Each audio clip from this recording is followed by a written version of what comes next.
सज्जनों, सुखदेव जी महाराज भागवत की कथा सुनाने को तैयार हो गए। और जब कोई कथा सुनाई जाती है तो पहले क्या करते हैं? मंगलाचरण, अपने भगवान का की स्तुति करते हैं। और हर एक आदमी कथा सुनाता है तो मंगलाचरण किसका करता है? अपने इष्ट देव का।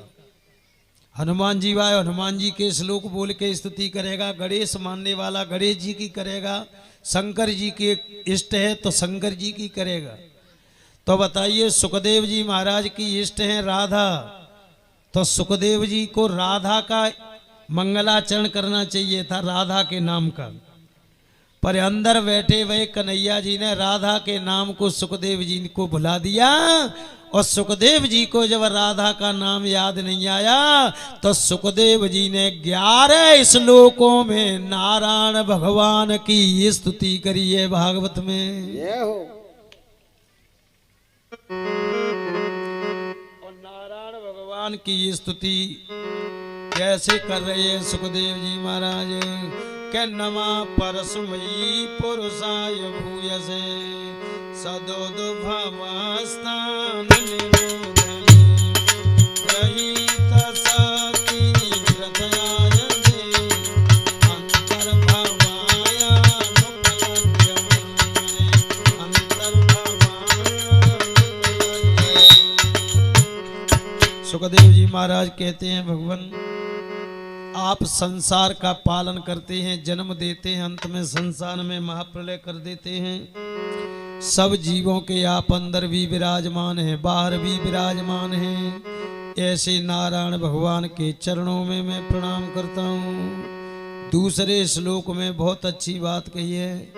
सुखदेव जी महाराज कह रहे हैं, यत कीर्तनम यस्मरणम यदीक्षणम यद वंदनम यक्षवणम यदर्रणम तो लोकस्य साध्यो विधनो थे कल्मषं तस्मै सौभद्रा सबसे नमो नमः। कहते हैं महाराज, आपका जो स्मरण करता है, आपका जो कीर्तन करता है, बाकी करोड़ों जन्मों के पाप नष्ट हो जाते हैं। ऐसे पापों को नष्ट करने वाले नारायण भगवान के चरणों में मैं प्रणाम करता हूँ। आगे के श्लोक में और भी अच्छी बात कह रहे हैं सुखदेव जी महाराज। क्या कह रहे हैं?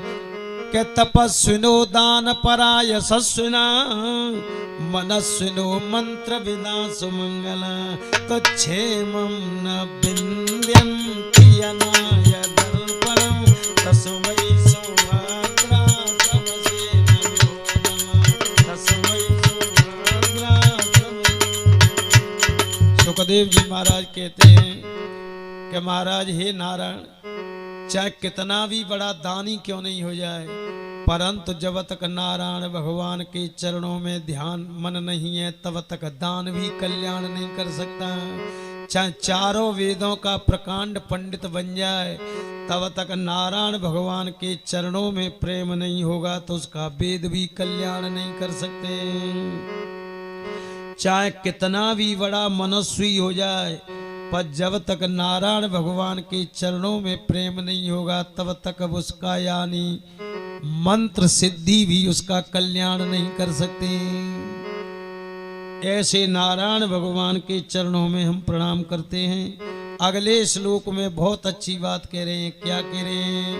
किरात हूडांद्र पुलंद पुलकसा आभीर कंका यवना खसादया ये च पाप यदु पापमाश्रय तसुध्यन्ते तस्मै प्रभु विष्णवे शुध्यन्ते तस्मै प्रभु विष्णवे।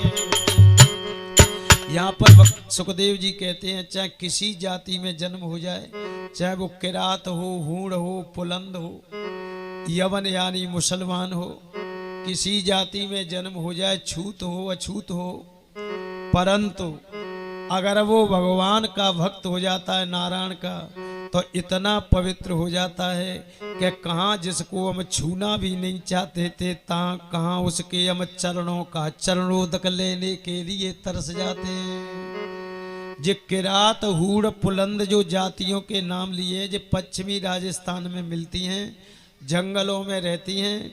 और सज्जनों, ये न तो नहाते हैं और ये जीव जंतुओं को मार के कच्चा खा जाते हैं, इनको पकाने की भी जरूरत नहीं है।